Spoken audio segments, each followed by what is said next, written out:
¿Qué hubo? Bienvenidos y bienvenidas a un nuevo capítulo de Literatus, el número 48 de este podcast, que está dedicado al género del cuento y en el cual se habla sobre la vida fantástica y también muchas veces tenebrosa de los autores y autoras que dedicaron este tiempo corto de existencia o largo a escribir literatura y sobre todo cuentos. Si usted es nuevo por acá, les recuerdo que al final siempre leo un cuento en voz alta para que usted oiga mientras anda en bicicleta, va en un trancón, hace ejercicio, oficio en la casa o lo que fuere. Lo importante es que acompañe la vida con algo de literatura. Oiga, mi nombre es Federico Baraya Galán o el man de los cuentos y en esta ocasión quiero agradecerle a Marta Romero y a Diego Manrique, mejor conocido como Diego Man, por suscribirse a la comunidad de Patreon y colaborar para que este proyecto no se quede sin voz. Recuerde que suscribirse es muy fácil, tan solo son $3, algo así como invitarme a un café o a una cerveza, y para Literatus significa mucho. Entonces lo espero por allá por Patreon. El link lo encuentra en la descripción acá en Spotify o donde sea que lo esté oyendo, y es muy sencillo. Bueno, entremos de lleno en el autor de hoy, que es el mismísimo Ricardo Piglia, escritor argentino cuya teoría del cuento es muy importante y de la cual estaré hablando a través de este capítulo. Bienvenidos y bienvenidas.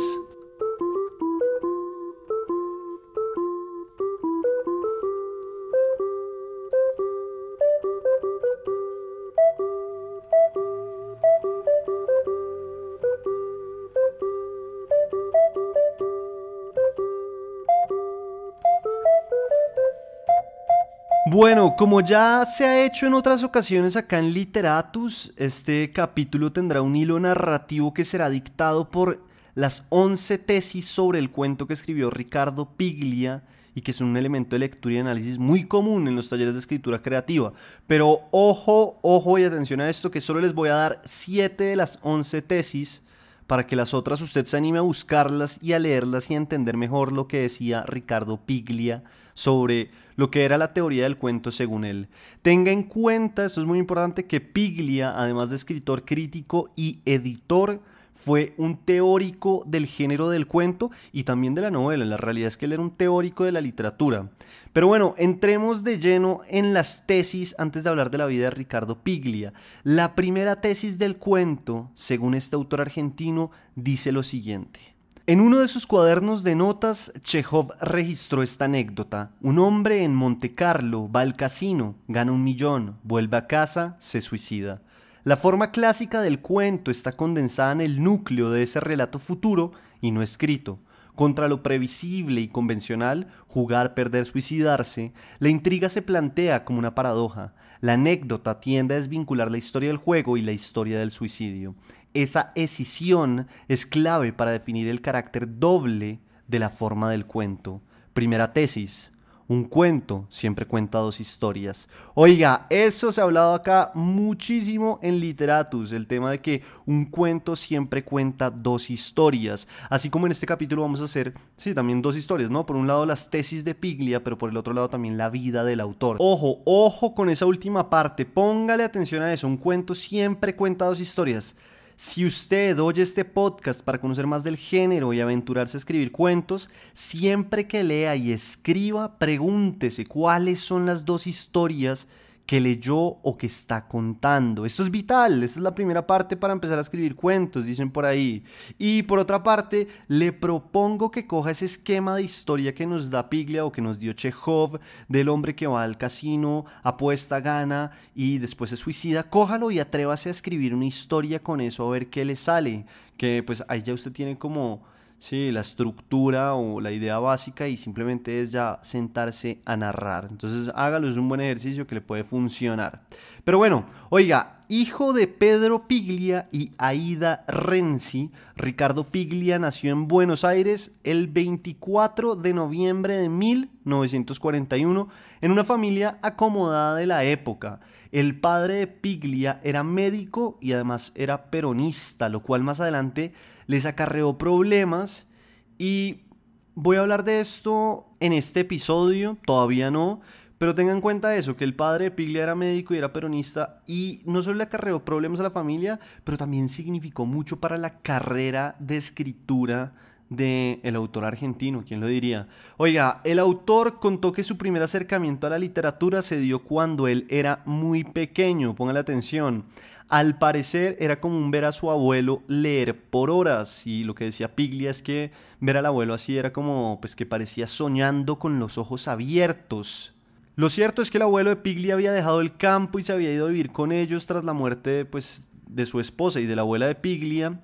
Y el autor contó en una conferencia que dio en Madrid que su abuelo dejó sin cambiar la hoja del 3 de octubre en el almanaque, mejor dicho, como si hasta que se murió básicamente, como si ese día el tiempo se hubiese detenido para siempre. El 3 de octubre fue el día en que se murió la abuela de Piglia y la esposa del abuelo. Fue con esa imagen recurrente del abuelo leyendo y como, sí, soñando despierto, que un día el autor decidió coger un libro de la librería de su abuelo, de los que tenía y de los que leía, y salió a la calle a leer. Pero él era muy pequeño, tenía como 4 años, o sea, en realidad no salió a leer, simplemente salió con el libro y se sentó en el andén.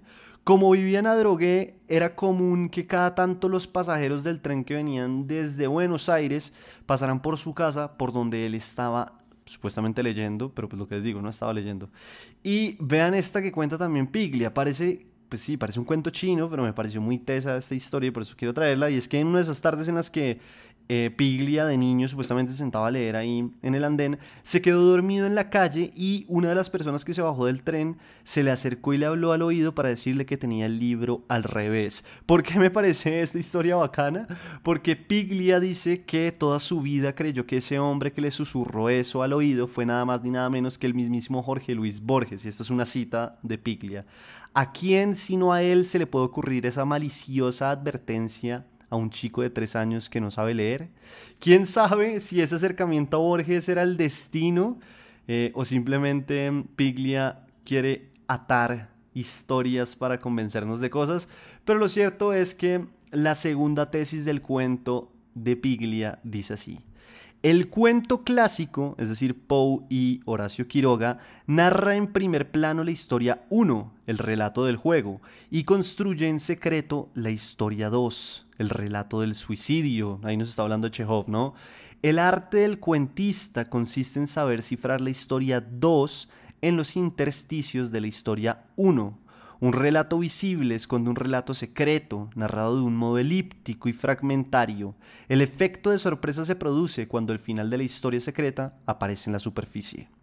Oiga, Piglia, según quedó en el registro, era zurdo, siniestro de nacimiento, y en el colegio una profesora lo obligó a usar la diestra, lo cual, dice él, lo dejó zurdo contrariado, porque solo para escribir utilizaba la derecha y para todo lo demás utilizaba la izquierda. La maestra, entonces, ¿qué hacía? Lo dejaba horas contra el tablero escribiendo una y otra vez, casi como esa escena de los Simpsons de apertura, pero a Piglia lo ponían a escribir una y otra vez la palabra lámpara. Además, en esa época de colegio también era común que lo pusieran a concursar en lecturas en voz alta, lo cual, contó él, lo marcó desde muy pequeño. Entonces, más o menos como que la vuelta era así. Empezaban la lectura en voz alta en el curso y a medida que se iban equivocando los estudiantes, pues iban quedando eliminados hasta que solo quedaba uno. Piglia recuerda que las noches antes de esas competencias él se dedicaba horas y horas a practicar para ser el ganador. Igual lo que se dice y lo que encontré en todas las fuentes es que Piglia como que nunca fue muy bueno para el estudio y le gustaba más era andar, como dicen los argentinos, de joda. Le gustaba el billar, el fútbol, parchar con sus amigos, mejor dicho, le gustaba todo menos estudiar y tampoco es que en esta época le metiera a la literatura o a la lectura. A eso va a llegar más tarde. Ahora, en la entrevista que le hizo Santiago Rivas, que acá en Colombia es conocido por Los Puros Criollos, ese programa, y que usted encuentra esta entrevista que él le hizo a Piglia en YouTube y está muy buena. Piglia cuenta que su madre fue una influencia importante para él, para la escritura. ¿Y por qué? Porque de ella aprendió que los escritores no deberían y no pueden juzgar a sus personajes, que es un poco también lo que decía Chekhov también en las teorías que él tenía sobre el cuento y sobre la escritura. Chekhov decía que cuando se narra hay que ser objetivos, no hay que juzgar a los personajes. Bueno, a Piglia le pasaba algo parecido, pero fue gracias a su mamá, y era porque la madre de Piglia al parecer nunca juzgaba a nadie, como que no importaba lo que hiciera alguna persona de la familia, La madre de Piglia siempre decía, no, pero es que él es muy bueno. Entonces Piglia en esa entrevista dice algo muy chistoso y es que si un familiar resultaba asesino en serie, la mamá decía, bueno, pero es que él siempre fue un poco nervioso, hay que entenderlo. Entonces como que eso lo aprendió Piglia de su madre, no juzgar nunca a sus personajes y como que el narrador siempre debe comprender o intentar entender a sus personajes y sus motivaciones. Entonces la madre fue muy importante para Piglia por eso. Ya vimos que el abuelo también. Y bueno, de no juzgar a los personajes y del niño zurdo convertido en diestro a las malas, pasamos a la tercera tesis que dice: cada una de las dos historias se cuenta de un modo distinto. Trabajar con dos historias quiere decir trabajar con dos sistemas diferentes de causalidad. Los mismos acontecimientos entran simultáneamente en dos lógicas narrativas antagónicas. Los elementos esenciales del cuento tienen doble función y son usados de manera distinta en cada una de las dos historias. Los puntos de cruce son el fundamento de la construcción. Dice Leila Guerriero en el perfil que escribió sobre Piglia titulado Nada es lo que parece y publicado en el libro Plano Americano.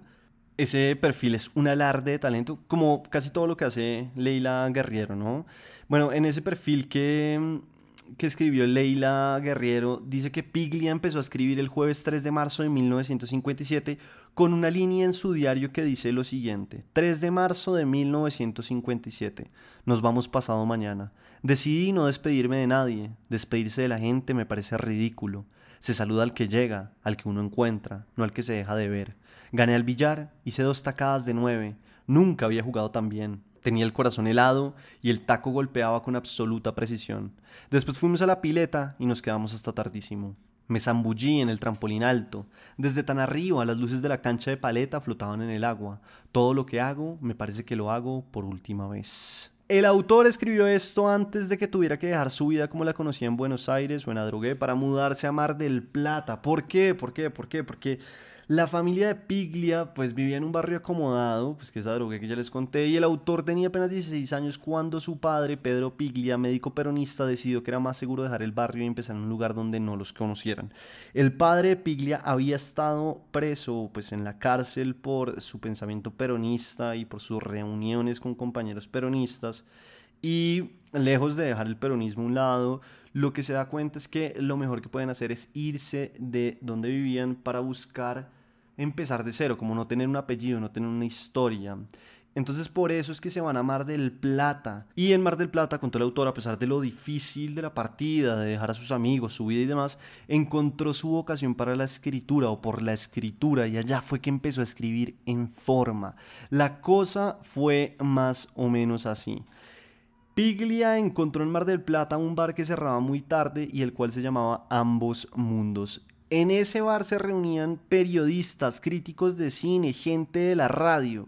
El caso es que allá conoció un personaje llamado Steve Ratliff, un gringo que al igual que Piglia tampoco tenía pasado, y ese gringo le empezó a hablar de Faulkner, que inspiró nada más ni nada menos que a García Márquez, de Henry James, que es tan importante para la historia de la novela y la técnica de la novela, de Scott Fitzgerald, que escribió nada más ni nada menos que El Gran Gatsby. El caso es que antes de eso, la lectura, como les había dicho, no era algo tan serio para el escritor argentino. En realidad, lo que cuenta o lo que contó el autor es que empezó a leer en forma, fue en la adolescencia porque empezó a salir con una mujer, con una niña en esa época. Y esa mujer le preguntó qué andaba leyendo. Y pues Piglia no andaba leyendo nada, pero antes de verse con ella como que había caminado por las vidrieras de varias librerías y al pasar por una vio la novela de Albert Camus, que es La Peste. Entonces pues fue lo primero que se le vino a la cabeza y le dijo a la mujer que eso era lo que estaba leyendo. Entonces pues esa mujer le dijo: oiga, por favor présteme ese libro que me gustaría leerlo. Entonces por mentiroso, Piglia se metió en un problema importante y lo que hizo fue ir rápido a comprar el libro de Camus, La Peste. Y esa noche se sentó y se leyó todo el libro y además como que trató de arrugarlo un poco para que al siguiente día cuando se lo diera ella no se diera cuenta pues de que era un libro nuevo. Entonces eso fue lo que hizo y así fue que Piglia empezó a leer en forma. Desde ahí fue que el tipo dijo: oiga, esto me gusta. Después conoce a este señor que les digo que es Steve Ratliff y conoce a estos autores y se da cuenta que eso es lo que quiere hacer con su vida. Esto nos trae a la cuarta tesis. En La muerte y la brújula, al comienzo del relato, un tendero se decía publicar un libro. Ese libro está ahí porque es imprescindible en el armado de la historia secreta. ¿Cómo hacer para que un gángster como Red Sharlak esté al tanto de las complejas tradiciones judías y sea capaz de tenderle a Lonrod una trampa mística y filosófica? El autor, Borges, le consigue ese libro para que se instruya. Al mismo tiempo utiliza la historia 1 para disimular esa función. El libro parece estar ahí por contigüidad con el asesinato de Yarmolinsky y responde a una casualidad irónica. Uno de esos tenderos que han descubierto que cualquier hombre se resigna a comprar cualquier libro publicó una edición popular de la historia de la secta de Hasidim. Lo que es superfluo en una historia es básico en la otra. El libro del tendero es un ejemplo, como el volumen de las mil y una noches en El Sur, como la cicatriz en la forma de la espada, de la materia ambigua que hace funcionar la microscópica máquina narrativa de un cuento. Esta es muy linda porque también nos habla de la complejidad del género del cuento, que muchas veces se piensa que escribir un cuento es muy sencillo, es breve, uno dice, no, pues cualquiera escribe un cuento, pero escribir un cuento de verdad, un cuento que funcione, que tenga técnica, es muy difícil y aquí lo podemos ver y nos da los ejemplos de Borges que, pues mejor dicho, mejor imposible. Oiga, Piglia estudió historia en la ciudad de La Plata, después de pasar por el colegio, después de mudarse a Mar del Plata. Bueno, de ahí, lo que les digo, se va a la ciudad de La Plata y en 1965 empezó a trabajar como editor. Antes de eso, hay que decirlo, su padre era creyente que el trabajo siempre dignifica al humano y entonces le instó todo el tiempo y antes de que se volviera profesional a que trabajara en algo. Entonces el autor alcanzó a ser por un tiempo muy corto, oigan esto, cartero. En 1967, Ricardo Piglia publicó su primer libro de cuentos titulado La Invasión y en 1975 publicó otro libro de cuentos, pero no sería sino hasta que escribió y publicó su primera novela que todo cambiaría y esa fue Respiración Artificial. De esta novela, el autor le contó a Leila Guerriero que la escribió aislado en su departamento de la época, el cual preciso daba contra el Congreso, y desde la ventana por donde escribía, el tipo podía ver militares o a los militares que se reunían, entonces mientras él escribía los veía. Y ese libro es muy importante para la época y para la historia también un poco de la literatura argentina, porque habló sobre un tema vital, ¿sí? en esos años, que fue la dictadura. Eso en gran medida, y el talento y lo bien escrita que está la novela, lo llevó a convertirse en un autor fundamental. Sin embargo, el man cuenta que en ningún momento él se planteó escribir un libro sobre la dictadura, sino que en realidad lo que estaba buscando era la manera de narrar la historia de un tío que tenía. Y de su tío, entonces pasamos a la quinta tesis que dice: el cuento es un relato que encierra un relato secreto. No se trata de un sentido oculto que dependa de la interpretación. El enigma no es otra cosa que una historia que se cuenta de un modo enigmático. La estrategia del relato está puesta al servicio de esa narración cifrada. ¿Cómo contar una historia mientras se está contando otra? Esa pregunta sintetiza los problemas técnicos del cuento. La historia secreta es la clave de la forma del cuento. El éxito de este libro, es decir, de Respiración Artificial, sería tal, y también por culpa de la situación política en 1980 en Argentina, bueno, todo esto lo lleva a que Piglia tome una decisión importante, que es emigrar de este país, de Argentina, y se va a vivir a Estados Unidos. Allá el autor argentino se convierte en profesor de universidades como University of California, Harvard y Princeton. Trabajó también en esas universidades hasta el 2010 y tras su retiro se regresó a Buenos Aires. Lo cierto es que después de Respiración Artificial, Piglia publicaría distintos libros, entre esos Plata Quemada, que también es una novela muy importante del autor y tiene un rollo ahí bastante interesante, porque ese libro en 1997 fue ganador del concurso Planeta, que es un concurso de novela bastante importante, pero vean esto, otro de los concursantes decidió llevar el fallo a instancias mayores porque consideraba que la novela de Piglia, es decir, Plata Quemada, no podía participar, pues porque el autor argentino Piglia trabajaba para la editorial Planeta, entonces pues cómo iba a estar participando en ese concurso. Por esa razón, después de que le habían dado el premio, se lo quitaron y sí, Plata Quemada no terminó ganando el premio Planeta. El jurado que premió ese concurso, para que vean quién estaba detrás de eso, Era nada más ni nada menos que Tomás Eloy Martínez, Augusto Roa Bastos, Mario Benedetti y María Esther de Miguel, nada más. Bueno, la sexta tesis que nos dice, póngale atención, la versión moderna del cuento que viene de Chekhov, Catherine Mansfield, Sherwood Anderson, el Joyce de Dublineses, abandona el final sorpresivo y la estructura cerrada. Trabaja la tensión entre las dos historias sin resolverla nunca.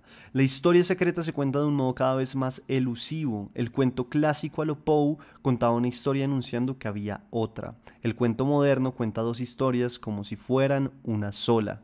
La teoría del iceberg de Hemingway, de la cual hemos hablado acá en Literatus, es la primera síntesis de ese proceso de transformación. Lo más importante nunca se cuenta.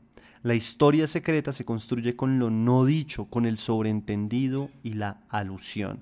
Creo que este es un tema del cual se ha hablado mucho también en los uno contra uno, en especial cuando se habla sobre la dificultad de escribir buenos diálogos, porque los buenos diálogos muchas veces también nos hablan sobre eso, sobre el sobreentendido, sobre lo que no se quiere decir, y acá lo estamos viendo. Claro que cuando hablamos de la teoría del iceberg de Hemingway, pues si ustedes van a ese capítulo van a darse cuenta que Hemingway lo que hace es esconder muchísima información, esconde y esconde y esconde y esconde, pero claro, Hemingway lo podía hacer porque Hemingway era un maestro del género.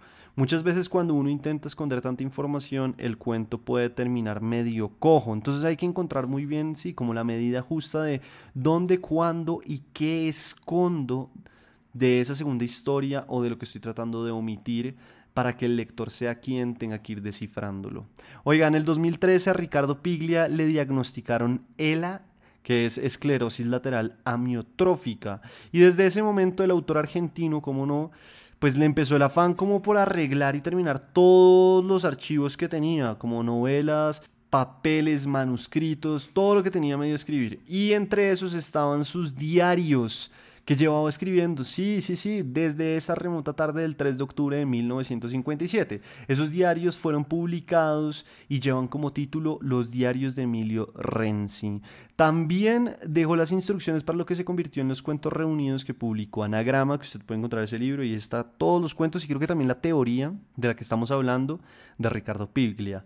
Y para lograr todo esto, Piglia contó con la ayuda de Luisa Fernández, una mexicana que lo dejó todo por irse a vivir a Buenos Aires, oigan esta historia, y que gracias a una amiga conoció a la esposa del autor argentino. ¿Cómo va esto más o menos? Bueno, la historia va más o menos así. Luisa Fernández llegó a Buenos Aires sin conocer a nadie y antes de partir de México, una amiga le entregó el número de Beba Eguía. La familia de Luisa Fernández al parecer estaba un poco preocupada porque Luisa Fernández tenía una carrera normal, común y corriente en México y decide que quiere irse a hacer, sí, a estudiar a Buenos Aires sin conocer a nadie, sin saber nada y se va, simplemente se va. Entonces por eso le dan este número. Y como Piglia y su esposa habían estado en Estados Unidos en estas distintas universidades, la amiga había conocido a la esposa de Piglia, sí, como en Harvard o en Princeton, en alguna de estas. Entonces por eso le da el número y le dice, vea, si usted algún día necesita algo, llámela que ella es súper querida. Entonces Fernández en un momento en Buenos Aires se da cuenta que sí necesita a alguien y llama y dice, oh, bueno, le cuenta la historia. Sí, como, bueno, yo llegué de México, tal, le cuenta todo. El caso es que la esposa de Piglia le dice, pues sí, no hay problema, venga a mi casa y charlamos y empezamos a parchar. Y eso fue lo que hizo Luisa Fernández, se fue a la casa de Bebagía o de Piglia y empezó a parchar con la esposa de Piglia. Entonces se quedaban como todas las tardes hablando, tomando té, no sé, haciendo cosas así. Y Piglia de vez en cuando se sentaba a hablar con ellas. Lo que cuenta Luisa Fernández es que siempre que llegaba Piglia estaba trabajando hasta el cansancio y sacaba unos minutos como para sentarse con ellas. Hasta que un día Piglia le propuso que por qué no trabajaba para él mientras él le dictaba, ella escribía y así fue que lograron terminar, sí, la mayoría de los manuscritos diarios y demás que tenía Piglia por publicar. ¿Qué tal esos sucesos de vida? Es un poco parecido, me parece, a esa historia que cuentan de Borges. Pues Borges al final ya no veía nada y se consiguió a alguien que iba todas las tardes a leerle, pues claro, porque Borges ya no podía leer. Finalmente, Ricardo Piglia murió después de luchar con su seguro médico porque no quería cubrir los gastos de su enfermedad, que era bastante complicada. Pero bueno, él murió el 6 de enero de 2017. Y esto me trae a la última tesis que voy a dejar acá en este episodio antes de entrar de lleno al cuento, que se titula pez en el hielo. La séptima tesis dice, el gran río de los dos corazones, uno de los relatos fundamentales de Hemingway, cifra hasta tal punto la historia 2, los efectos de la guerra Nick Adams, que el cuento parece la descripción trivial de una excursión de pesca. Hemingway pone toda su pericia en la narración hermética de la historia secreta. Usa con tal maestría el arte de la elipsis que logra que se note la ausencia de otro relato. ¿Qué hubiera hecho Hemingway con la anécdota de Chekhov? Narrar con detalles precisos la partida y el ambiente donde se desarrolla el juego, y la técnica que usa el jugador para apostar y el tipo de bebida que toma. No decir nunca que ese hombre se va a suicidar, pero escribir el cuento como si el lector ya lo supiera. Listo, con esa última tesis del cuento según Piglia, entremos de lleno a oír el cuento que les traigo hoy, que se llama Pez en el hielo, y me gustaría también hacerles la invitación que mientras lo oyen o si después lo quieren leer, descubran cuál es la historia 1 y cuál es la historia 2, y en los comentarios del episodio, que ahí voy a dejar la pregunta, comenten cuál cree usted que es la historia 1 y la historia 2 de la que habla Piglia en el cuento de él, si es que las hay. De pronto usted dice, no, ese man escribió esa tesis de que todo cuento tiene 2 historias o cuenta 2 historias, pero él no la está cumpliendo. No sé, lo que usted entienda, lo que usted vea dentro del cuento que le voy a leer. Pero, sin más preámbulo, entremos a oír este cuento del escritor argentino Ricardo Piglia.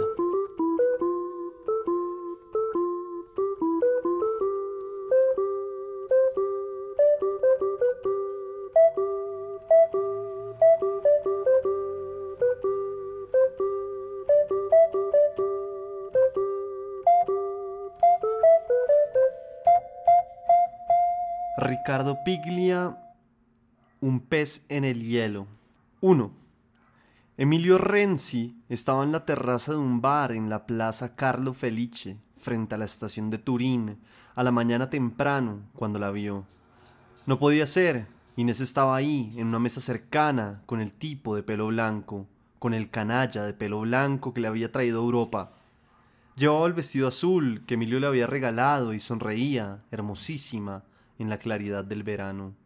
Ella lo descubría a su vez, incrédula y un poco irritada, como si pensara que Emilio la estaba siguiendo.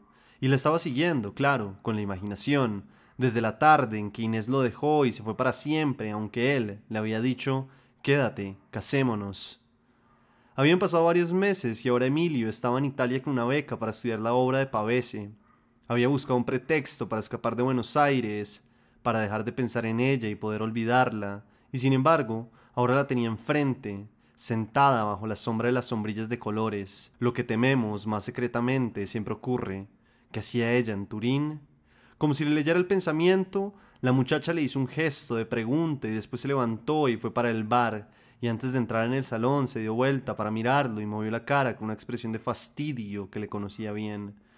Emilio la siguió y entró en el local. No la vio. Los baños estaban abajo, junto a los teléfonos. Había una escalera y después un pasillo que se perdía en la oscuridad. Tampoco estaba ahí. Salió del salón y volvió al calor sofocante de la calle. Todo parecía un sueño. Ni ella ni el hombre de pelo blanco estaban en el bar. Se habían ido precipitadamente. Tal vez pensaron que él podía crearle problemas. ¿Le habría dicho ella la verdad al hombre de pelo blanco? Ese que está en el costado es Emilio y me viene siguiendo desde Buenos Aires. La mesa vacía, el dinero apoyado en un platito de metal, 2 cervezas. Ella no tomaba cerveza cuando vivía con él, y menos a la mañana. En el piso había un boleto de tren, Ferrovia Nazionale, Roma-Turín. ¿Habían venido en tren? Porque entonces había un solo pasaje. Sabía lo que estaba pasando, pero no lograba calmarse. Encontraba conocidos por todos lados. Al llegar a Italia había visto de pronto a Roberto Rossi, un amigo de La Plata, en una calle de Roma. Era increíble que estuviera en Italia y lo fue a saludar, feliz de verlo. Rossi iba conversando animadamente con un señor mayor. Emilio se adelantó, pero no era él. Gran confusión, explicaciones, rápidas disculpas. 2 días después, en el tren que lo trajo a Turín, vio a otro amigo que salía del vagón comedor. Era Mario. Emilio se levantó sonriendo y Mario pasó el pasillo como si él fuera invisible. Empezó a creer que teníamos un doble en el otro continente. El mundo era un espejo y todo estaba duplicado, pero fuera de lugar. Una mujer igual a Inés con el hombre de pelo blanco era demasiada coincidencia.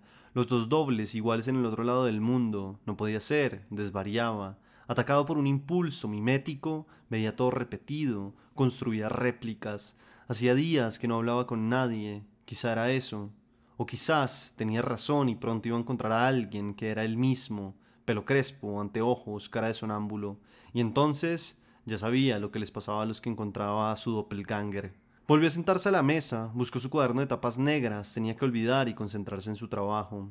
Enfrente estaba el Hotel Roma. En ese lugar, hacía justo 20 años, había matado Cesare Pavese.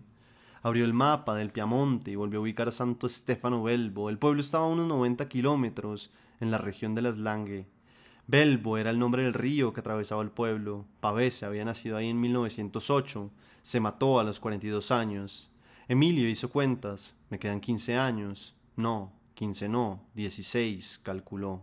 Muchísimo tiempo. Empezó a tomar notas. Estaba trabajando sobre el diario de Pavese. Solo quien lleva un diario puede leer el diario que escriben otros. Tachó la última frase y escribió: solo quien lleva un diario puede entender el diario que llevan otros. Leyó la frase y la tachó otra vez y al lado escribió: solo quien escribe un diario puede entender el diario que escriben otros. Pavese había escrito uno de los mejores diarios que se había escrito nunca, porque se había matado. No conocía a ningún novelista que hubiera matado a nadie. Era raro. Un escritor de novelas que se hubiera convertido en un criminal. No había ninguno. No había ninguno. El novelista como asesino. Los suicidas son asesinos tímidos. Pensaba en el suicidio de Pavese como en un crimen que era preciso descifrar. Había pistas, indicios, testimonios múltiples. No había un criminal, solo había extraños acontecimientos que esperaban una explicación.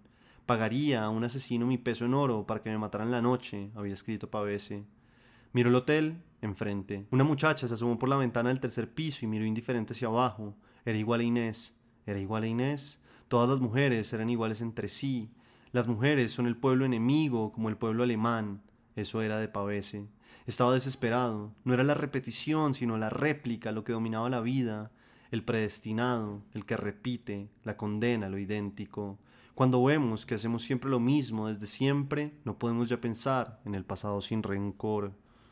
La pérdida era lo más atroz que le podía pasar a alguien, ser abandonado, saber que la persona que uno ama está con otro. Oh, tú, ten piedad, verla con otro. Ese es el estado de ánimo en el que se cometen los delitos. Había construido el itinerario final de Pavese, preparó la valija que usaba para sus viajes breves y solo se llevó con él el manuscrito del diario y los diálogos con Leucó, su libro preferido.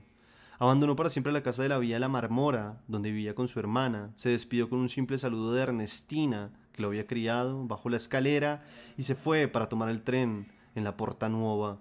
Pero en lugar de ir a la estación, se dirigió al albergo Roma. Pidió una pieza con teléfono, le dieron la 23 en el segundo piso, una habitación sencilla, con una cama y una mesa y un sillón rojo.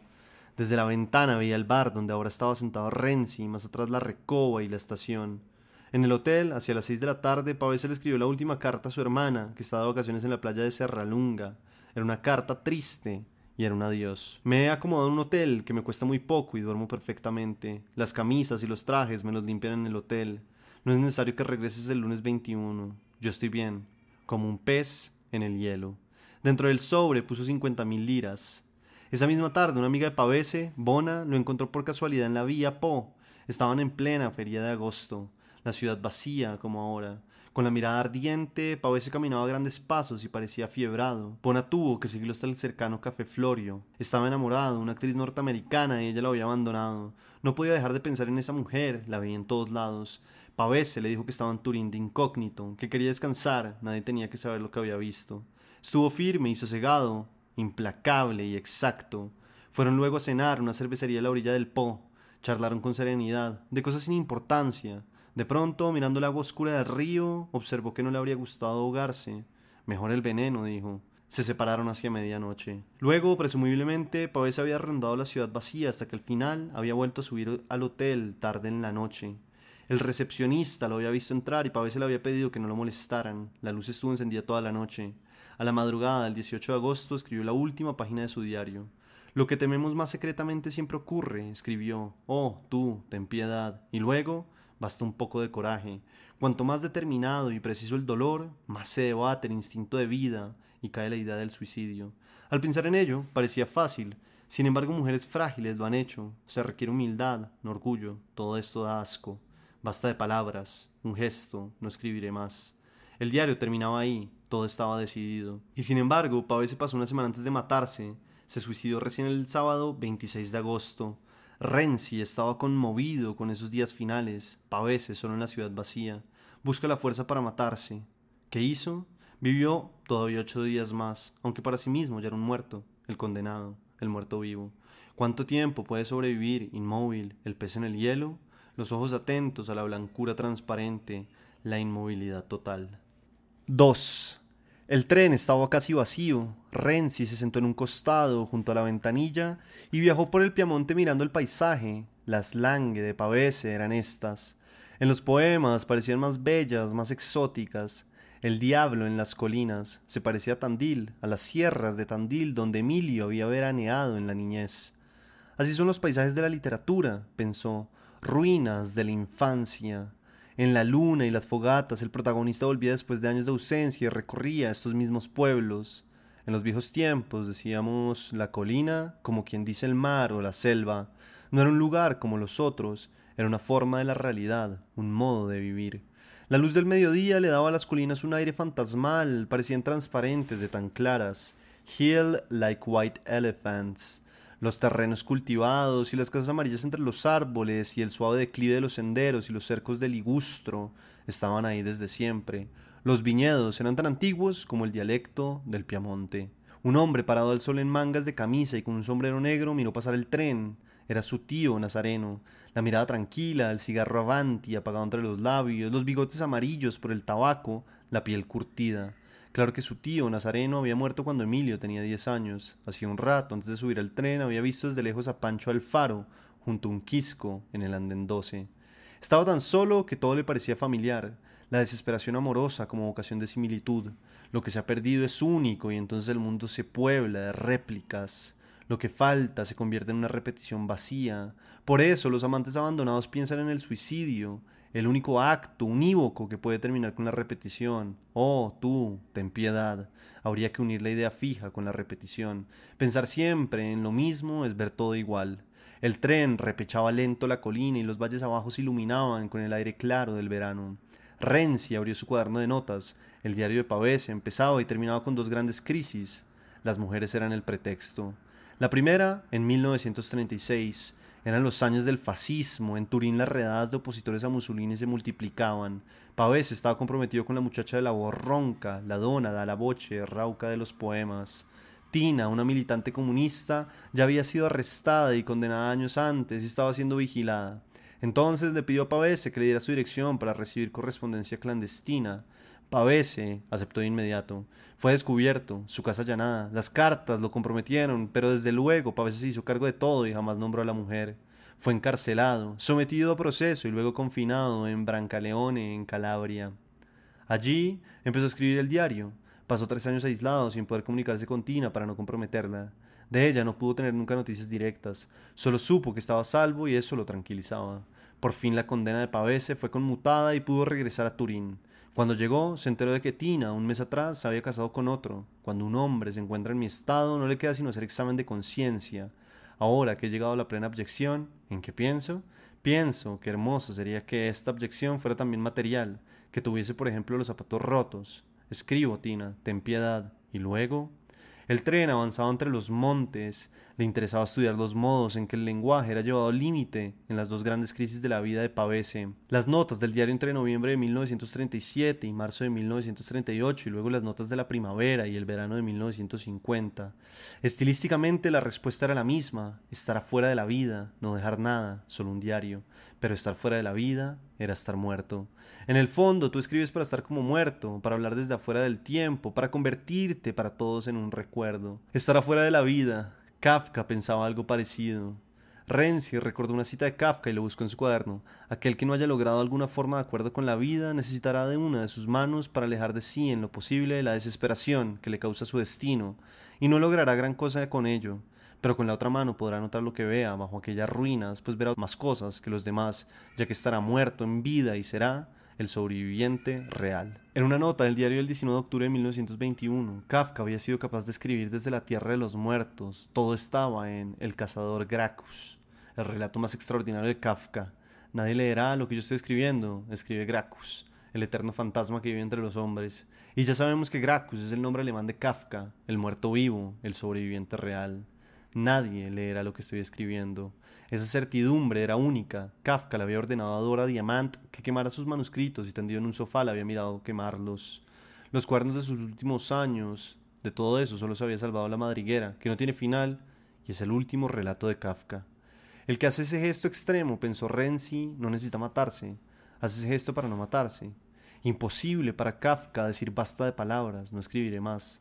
Decía, sigo escribiendo, pero destruiré lo que haya escrito y volveré a escribir y nadie me leerá. Ahí estaba la carta de Max Brod a Martin Buber. Era el 25 de enero de 1925. En el último año de su vida, Kafka le pidió a su amiga, Dori Diamant, que echara a la estufa unos 20 cuadernos gruesos. Él yacía en la cama y contemplaba cómo se quemaban sus originales. La eligió para eso, para esa escena. As Kafka lay watching from the bed, Dora lit the match and touched it to the pages, dropping them into the basin as they caught fire. I respected his wish, and when he lay ill, I burned things of his before his eyes. Kafka's Last Love, The Mystery of Dora Diamant. Dora Diamant, la incendiaria, la lectora incendiaria, la que cumple el deseo de Kafka en su sentido más puro, unos 20 cuadernos gruesos, y la madriguera. Las hojas finales fueron quemadas por Dora, que sin embargo logró rescatar parte del manuscrito. Renzi estaba releyendo esas viejas notas que ahora le parecían íntimamente ligadas a su hipótesis sobre el final de Pavese, la literatura, las mujeres y la muerte.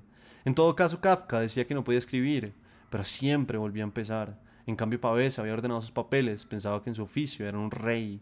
Kafka, en cambio, se veía a sí mismo como un sirviente. Si Pavese hubiera escrito sobre ese estado, se habría salvado, pero hay que ser Kafka o ser Roberto Arlt, escritor fracasado, un pleonasmo. Pavese entonces había sobrevivido varios días. Cuando tendría que haber empezado a escribir, dejó de escribir. Sostenerse en esa zona gris, un pez en el hielo, soy un muerto aparente. Si pudiera encontrar los rastros de esa semana, Pavese había escrito una carta, sí, un texto único, y estaban las cenizas de papeles quemados que encontraron en el hotel. ¿Qué serían? Si hubieran seguido ese camino, estaba esa carta, un texto extraordinario que le escribió a su amigo David Lajolo momentos antes de matarse. El lunes 28, Lajolo recibió un expreso cuando ya apareció la noticia del suicidio de Pavese en la estampa. La carta está fechada en Turín, el 25 de agosto. En vista de que mis amores se habla desde los Alpes al Cabo Pacero, solo te diré que como Cortés he quemado las naves. No sé si encontraré el tesoro de Moctezuma, pero sé que en el altiplano de Tenochtitlán se hacen sacrificios humanos. Hace muchos años que no pensaba en estas cosas. Escribía, ya no escribiré más. Con la misma terquedad, con la misma estoica voluntad de la Lang, haré mi viaje de reino de los muertos. El domingo 27 de agosto, a las 8:30 de la noche, un camarero preocupado por el cliente que nos ha hecho ver en todo el día, golpea 2 o 3 veces la puerta del cuarto. No recibe respuesta y fuerza la entrada. Cesare Pavese está muerto. Yace vestido, tendido sobre la cama. Se ha quitado únicamente los zapatos. Sobre la cómoda, frascos de somníferos. Había cenizas en la ventana, unos papeles quemados. Se había quitado solo los zapatos. 3. La estación de Santo Stefano Belbo era triste y tranquila. Estaba igual como Pavese la había visto de chico. Ese Stefano Belbo, leyó Renzi al fondo del andén. Una estación de pueblo. Paseó un poco por el lugar. Entró en un bar oscurecido y fresco y pidió una grapa. Luego volvió a salir al calor de la tarde. Subió por un camino que se perdía entre los álamos. Al fondo había una casa de alto, con rejas. Exposiciones Cesare Pavese. El poeta Cesare Pavese nació aquí. Tocó el timbre y el cuidador tardó en aparecer. No parecía haber muchos visitantes. Algunas salas estaban en reparaciones. Había habido una inundación. Muchos materiales se habían perdido. Había varias salas con manuscritos y fotos. En uno de los cuartos laterales habían reconstruido el escritorio de Pavese, la mesa de trabajo contra la ventana que daba a las colinas, varios diccionarios, una Remington, una novela de Scott Fitzgerald. Era Tender is the Night. Había un par de anteojos de marco negro, un lápiz Faber número 2, una lámpara rota, los restos muertos de una vida. En una vitrina estaban los originales del diario, eso era lo que había venido a ver. Hojas escritas con su letra microscópica, tarjetas al revés de páginas traducidas, textos y fechas, párrafos tachados. Los días acumulados de una vida estaban ahí. En una página, puesto a modo de portada, Pavese había escrito con lápiz azul, Il Mestier di Vivere, diario 1935-1950. Era el mismo tipo de papel que había usado para escribir la última página. Primera vez que hago el balance de un año todavía no terminado. En mi oficio soy rey. En 10 años lo he hecho todo. Si pienso en las dudas que tenía entonces, y casi al final de la página, escrita con la misma letra firme y serena, la sentencia. Este es el balance de un año no terminado, que no terminaré. Había dejado el diario perfectamente ordenado, listo para ser publicado. Si lo hubiera quemado, nos hubiera matado, tal vez. En realidad, lo había escrito para que ella lo leyera. ¿Por qué escribir estas cosas que ella leerá y acaso le dedican? ¿Por qué escribir estas cosas que ella leerá y acaso le decidan a intervenir, a dar un giro? Debemos pensar que hasta la última página del diario debe haber sido escrita bajo la obsesión de que la amada lo leería. Que lo sepa, escribió el 27 de mayo de 1950. Y no puede obviarse la penúltima entrada, el 16 de agosto, que está dirigida a ella. Querida, ¿acaso tú eres la verdad, la mejor, la verdadera? Pero ya no tengo tiempo de decírtelo, de hacértelo saber. Y además, aunque pudiese, queda la prueba, el fracaso. Vendrá la muerte y tendrá tus ojos. Había una serie de libros que reproducían en su forma esa tensión imposible, La tumba sin sosiego de Connolly, El ángel subterráneo de Kerouac. Eran como cartas, notas personales, libros sin forma. Una mujer real está detrás de la escritura. Si esta muchacha infiel me olvidara, no tendría nadie para quien escribir, decía Connolly. Quienes entendían a las mujeres escribían libros muy elegantes, Flaubert, Henry James. Quienes no las entendían escribían libros caóticos, Joyce, Malcolm Lowry. Había que hacer una teoría sobre esa relación. Kerouac había escrito su confesión en una noche y Pavese su libro a lo largo de 30 años. Pero la cuestión era la misma. Connolly, un verano en Londres. Todo era una cuestión de intensidad, de metamorfosis.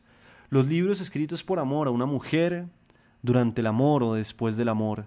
Se podría hacer una cartografía, los que no pueden separarse de una mujer, Scott Fitzgerald, y escriben sobre ella, los que no se separan de todas las mujeres, Kafka, y no escriben sobre ellas en absoluto, los que son abandonados, Pavese, y le escriben a ella, Transformaciones de Beatriz.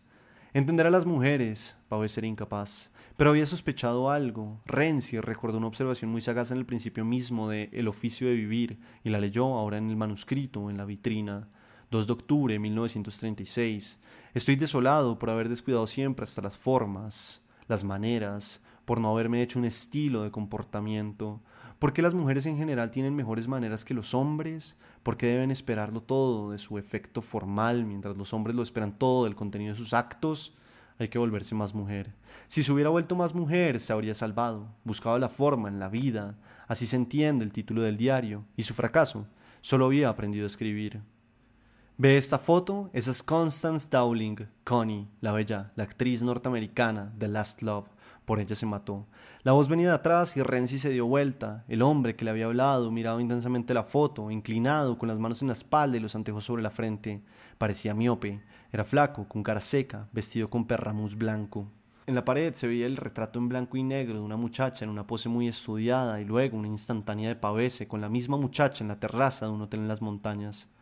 Morir por una actriz y encima norteamericana, dijo el hombre y sonrió con un gesto de maldad. Pavese se enamoró perdidamente de Connie. Pasaron unos días en un hotel en los Alpes, de ahí es esa foto. Pero ella se volvió a Los Ángeles y se casó con otro. Murió en un accidente un par de años después. Ya ve, si se hubiera quedado con Pavese, quizás se hubiera salvado. Y él también. Aunque no podía estar con una mujer. Pero matarse por eso, por ese problemita ridículo. Todos tenemos algún problemita ridículo. El hombre hablaba un italiano extraño que Renzi comprendía perfectamente. Siempre entendía mejor una lengua extraña cuando le hablaba un extranjero. Parecía polaco, un conde polaco, como todos los polacos en el exilio, según Dostoyevsky. Era polaco, pero no era conde. Solo soy un coleccionista polaco, dijo. Había hecho un pequeño descubrimiento y quería integrarlo a la colección de Pavese, por eso estaba ahí. Iba de museo en museo ofreciendo sus hallazgos. Hacía poco le había vendido la máquina de escribir a Ezra Pound al Museo de Rapallo. El año anterior había conseguido el original de la pierna ortopédica que el vendedor de Biblias le robaba a la chica tullida en un cuento de Flannery O'Connor. En este caso se trataba de algo muy especial, la presencia espectral de una mujer, el fantasma de la amada infiel, una película, Black Angel, un film noir. Así dijo, en el que aparecía Constance Dowling, joven y bellísima en un papel breve pero extraordinario. Ella era el ángel negro, a beautiful hard-boiled blackmailer, agregó, la mujer depravada a quien mataba con el filme, con una bufanda blanca. Se podría ver eternamente a Connie en toda su juventud y su belleza en ese filme de 1946. Dijo que estaba seguro de que Pavese tenía una copia de la película y que la miraba en las tardes de verano después de que ella lo había abandonado y se había ido a Los Ángeles para casarse con otro. La historia estaba basada en una novela de Cornell Woolrich, del gran Cornell Woolrich, dijo, y la había dirigido Roy William Neill, el mejor director de serie B de Hollywood, un irlandés genial, un gran desconocido. Fue su última película, la estrenó en agosto del 46 y murió al mes siguiente. Le parecía todo significativo y todo le parecía extraordinario, como si estuviera loco. El principio del filme estaba centrado en Constant Dowling, invierno en Nueva York. Un departamento de lujo, la muchacha tiene un litigio con la gobernanta, discuten por una bufanda blanca. Connie se queda sola. Hay una pecera con un pez oscuro que nada, solo, en el agua transparente. Afuera ha dejado de nevar. La muchacha saca la pecera en el balcón para que el pez tenga unas horas de luz natural. Luego entra al cuarto, pero deja la ventana abierta. Al final de la secuencia, cuando la policía entra en la casa, 2 días después, encuentran a Connie estrangulada con la bufanda. La ventana está cerrada, el pez afuera de la pecera congelada. Un pez inmóvil en un bloque de hielo y la muchacha muerta en el piso. Pavese tenía la única copia completa de la película, sin los cortes que los distribuidores le habían hecho a la secuencia inicial. La versión comercial tiene 81 minutos, dijo el polaco con aire satisfecho, pero esta copia tiene 85 minutos. Una pequeña diferencia, pero eso es lo que le interesa a los coleccionistas, las pequeñas diferencias. La desviación en la serie, el objeto único. Por ejemplo, la máquina de escribir de Pound tenía el teclado al revés porque Pound era zurdo. Seguramente, esta única copia completa de la película era la de Connie, y esa era la que él había conseguido. Es mi oficio, dijo, encontrar la diferencia. Pavese había pasado 2 días encerrado en la casa antes de matarse. Miraba el filme. Siguieron charlando un rato, terminaron de recorrer la casa y Renzi decidió irse. Ya era tarde, tenía que volver a Turín. El polaco lo acompañó hasta la puerta. Hay un ómnibus que lo lleva hasta la estación, pasa cada media hora en el cruce. Ahí, señaló un camino cercano. Se despidieron. Y el polaco se alejó hacia la casa, levemente inclinado, con las manos en la espalda. Qué extraño, parecía vivir ahí, solo, encerrado en la casa vacía, como si fuera el guardián del museo, un polaco. ¿Sería posible? Renzi salió a la calle y subió el sendero en pendiente hacia la ruta que llevaba al pueblo. Era el fin de la tarde, pero el calor no había cedido. Se paró en el cruce de caminos, bajo un árbol, a esperar. Las colinas eran las mismas que Pavese describía en sus libros, suaves y claras. Parecían desplazarse entre las nubes y los viñedos y las viejas casonas de tejas coloradas. Pasaban algunos coches por la carretera con los faros encendidos en el anochecer. El día había sido tan intenso y tan raro. Por momentos había conseguido olvidar a Inés. Y el polaco, un coleccionista, como yo, pensó, ¿de qué? De réplicas. De pronto un auto cruzó frente a él y se detuvo un poco más adelante y retrocedió. Una mujer sacó la cabeza por la ventanilla. ¿Qué haces? ¿Te llevamos? Era Inés, estaba ahí. Así que eras vos, no más. Te vimos en el bar. El hombre de pelo blanco sentado junto a ella fumaba, indiferente. Inés bajó del coche. ¿Y qué haces por acá? De pronto Renzi se escuchó decir, vine para olvidarte.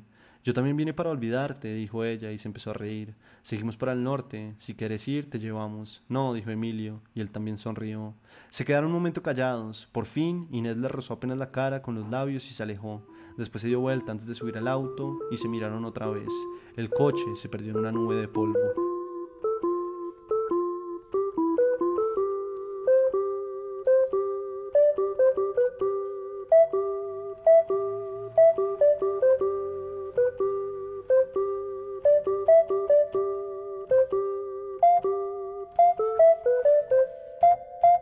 Este fue el capítulo número 48 de Literatus, el cual fue dedicado a Ricardo Piglia y se leyó su cuento Pez en el hielo. Mi nombre es Federico Baraya Galán y recuerde que puede apoyar este proyecto con tan solo $3 en el link de Patreon que encuentra en la descripción.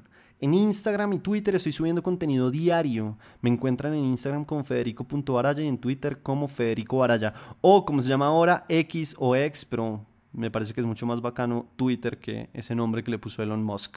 Nos oímos en un próximo capítulo y, como siempre digo, recuerde que leer es una chimba.